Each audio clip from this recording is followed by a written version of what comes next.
if we're going to go into a fight, and I think that's where we're heading, then it's important that you are well informed, that you make decisions on the basis of being informed, that you understand the issues, because you're going to have to be part of that campaign, you're going to have to be part of that fight. That means talking to politicians, it means talking to your family, it means talking to people in the pub and explaining what our case is.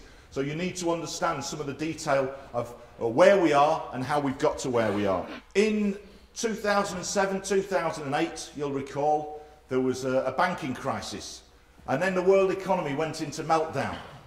One thing that struck me very quickly after that was that in certain areas of the media and certain politicians immediately began to focus not on what the bankers had done to mess up the world economy, but to say actually the problem is the public sector, and the problem is public sector workers, their jobs, their pay, and particularly their pensions. So there was a sustained campaign against public sector pensions from 2008 onwards.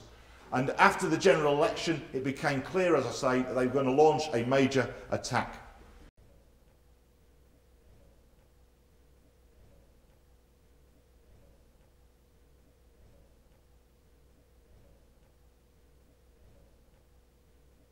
And the government's plan is to increase contributions over a 3-year period, with 40% of the increase year 1, 40% in year 2, 20% in year 3.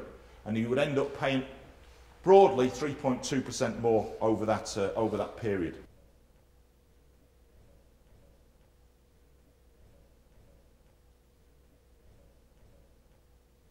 The government, through the Treasury, was saying if you increase people's contributions, some people might say they're choosing not to be in the scheme anymore.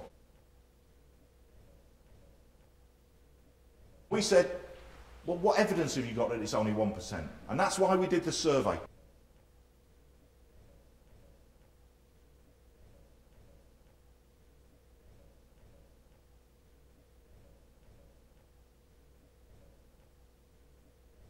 Right at the last minute, last year, on the year 1 contributions, they halved the amount they were going to increase contributions by. And again, in terms of movement and clocking what the other side are doing in this process, it was the only scheme in the public sector where there was that reduction.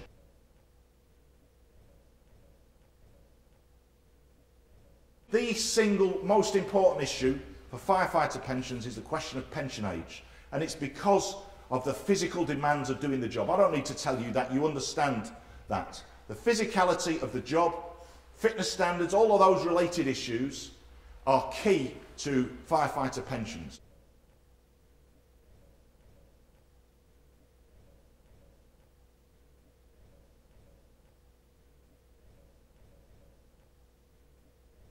The normal pension age in the old FPS, although people can retire earlier, the normal pension age is 55. The normal pension age in the NFPS, and I'll address that later, is 60. They're proposing 60 for everyone. We've taken a decision that we're going to try and fight this government on this issue, on the question of evidence. We can go around any fire station, any mess table, anywhere in the fire service in the UK and say, are you happy with what they're doing to pensions? And we can take a vote and everyone will say, no, it's unfair, it's a rip-off, we're very angry. We get that. But we're dealing with a hard-nosed government who's out to alter our pensions. And we said, actually, we're going to fight them on their terms. We're going to take them up on what are they saying, and can we actually demolish their argument on their terms? So what do the Treasury say? And what's our answer to what the Treasury says? What do they say about occupational health issues, if they say anything? And what's our answer to that?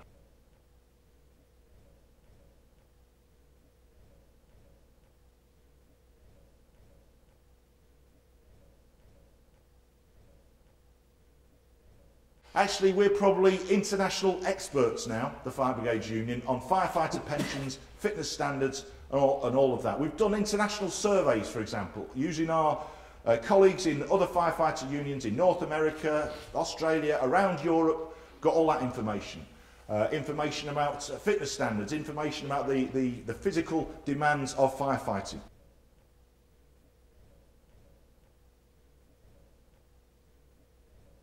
And here's an important point to note. In all the meetings that we've done, myself and Sean, other officials, with senior civil servants, or with ministers, or ministers in Scotland, Wales, Northern Ireland, wherever, or any MPs, or chief fire officers, or fire service employees, all of those meetings, and we've had dozens and dozens and dozens of those meetings over the past 2 years, not one of those meetings have I ever heard someone put a cogent, sensible argument against what we've been saying. We've dealt with 2 Tory fire ministers now, and we've had lots of meetings with them. And at none of those meetings has either of those Tory fire ministers been able to say, sorry Matt, you're wrong because of, here's my counter-argument. They haven't produced a single scrap of evidence against what we have said. You've got this chart, I don't know if people have seen it, and it's a chart of VO2 max, which is a long capacity, long efficiency test, and there's a, to keep it simple, as people get older, it declines. And again, it's hardly rocket science, is it, that as people get older, the fitness is going to decline. That's why, as Sean keeps saying to them, that's why Usain Bolt is in his 20s, not in his 50s. Fitness declines as people get older. Nobody's trying to argue that. You can slow it down a bit if you do more exercise. You can slow it down a bit if you stop drinking, smoking, eating takeaways or whatever. Live like a monk, and you might slow it down. But it will still decline. That is agreed across the board. So what Williams did, he said, actually, if we're using VO2 max and we start at 60, to get people to 60, what would it have to be to start with? Well, it's not 42, it would have to be 47. So we'd have to recruit people at 47 to get people to 60, and even then, 23% of them even then wouldn't make it. So that's best case scenario, is a scenario that doesn't exist in the real world, because they haven't been recruiting people at 47. If they've been applying a standard, they've been recruiting people at 42 VO2 max. So the Williams report, in terms of the ability of people to get to 60, is just a fantasy. What does the real evidence say about the real world, the real workforce that we've actually got in fire services, is that 51% of people over 50. So even by the time people get to 50, their fitness is declining.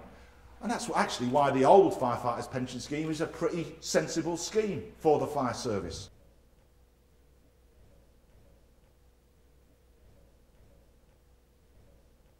Now, to us, in terms of public policy, coming back to arguing the point on public policy again, in public policy terms, that means you are designing a pension scheme that can't work. Because then, what do if people get to that age, can't meet the fitness standards, but aren't old enough to get their pension either?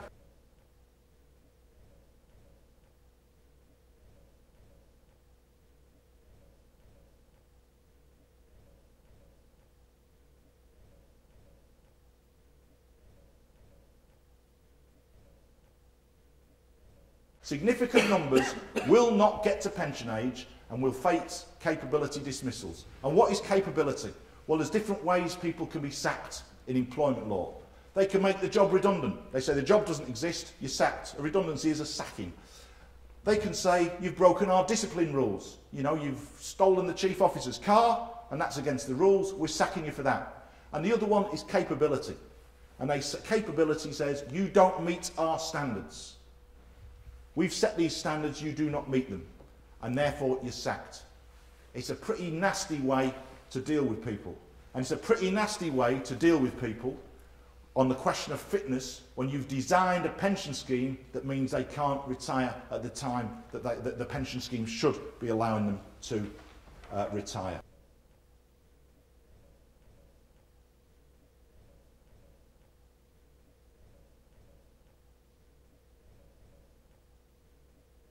If they adopt Williams' report and say, there's the standard, if you don't meet it, you're gone, actually, it doesn't matter whether you're in the new firefighters' pension scheme or the old firefighters' pension scheme. It doesn't matter, actually, if you're not in a pension scheme at all.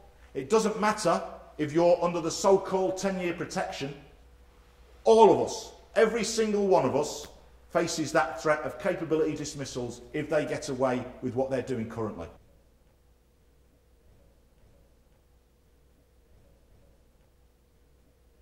There are divisions on pensions. People are in different schemes. I think that is all cut across by the threat of capability. Because I hope that we're not going to allow our mates to be sacked because they joined at a slightly different time to us, or they're a bit older or a bit younger, whatever it is. We're not going to allow our mates to be sacked on capability grounds.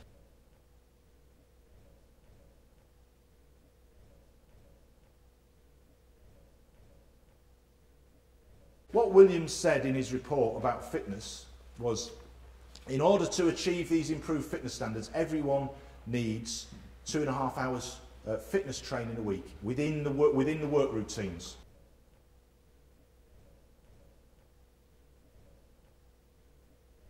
So retained firefighters are probably more at risk of those capability dismissals than whole-time firefighters.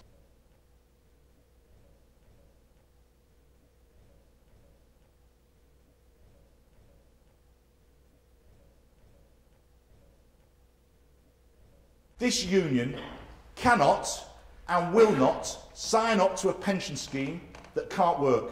They may impose it, they imposed it in 2006, but we are not going to endorse a pension scheme that's nonsense, and that's what they're currently doing.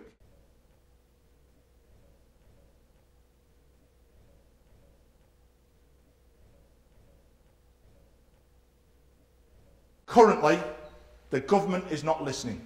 And currently, it seems that the government is going to plough on with the contribution increases, with that pension age, with that new scheme, without any changes taking account of what we said to them. And that's why we are where we are.